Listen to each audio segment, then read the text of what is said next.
ஸ்ரீசாந்த். நான் மரம் என்ற தலைப்பில் ஒரு கதை கூறப் போகிறேன். நான் தான் மரம் வெட்டுபவன். வா, நாம் இன்னைக்கு ஒரு காட்டிற்கு போய் ஒரு பெரிய மரத்தை வெட்டி கொண்டு வரலாம். போலாம் வா. அந்த மரம் நல்லா பெருசாகிறது. அந்த மரத்தை வெட்டினால் நம்மளுக்கு நிறைய காசு கிடைக்கும். அதனாலே நாம் அந்த மரத்தை வெட்டி விடலாம். நான் தான் மரம் பேசுகிறேன். நீ சுவாசிக்கிற காற்று நான் தான் குடிக்கிறேன். என்னை வெட்டலாமா?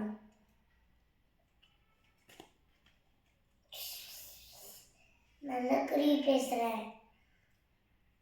நானும் என் குஞ்சுகளும் இந்த மரத்துல தான் கூடு வெட்டி வாழ்றோம். அதனால இந்த மரத்தை வெட்டாதீங்க.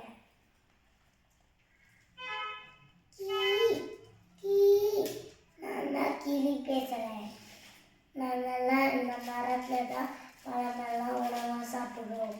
அதனால இந்த மரத்தை வெட்டாதீங்க.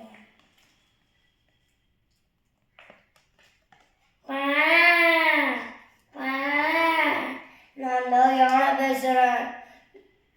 நானும் என் நண்பர்களும் இந்த மரத்துக்கு அடியில தான் படுத்துவோம்.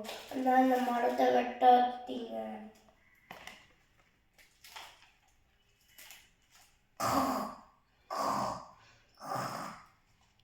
நான் தான் கனவு பேசுறேன். நானும் இதுதான் வீடு. நானும் என் நண்பர்களும் இந்த மரத்துல தான் விளையாடுவோம். அதனால இந்த மரத்தை வெட்டாதீங்க.